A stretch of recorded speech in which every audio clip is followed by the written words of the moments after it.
Undak usuk basa Sunda.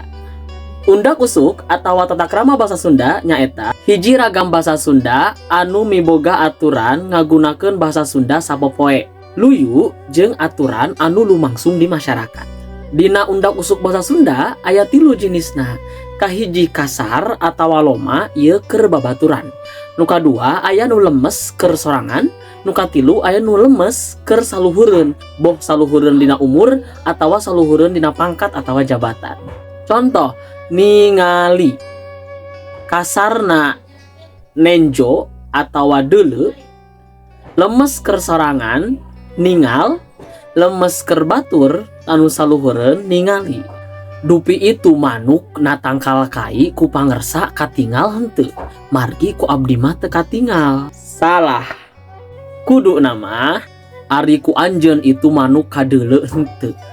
Pangersa itu manuk na tangkal kai katingali henteu, margi ku abdi mah teu katingal. Mudah-mudahan manfaat. Hatur nuhun.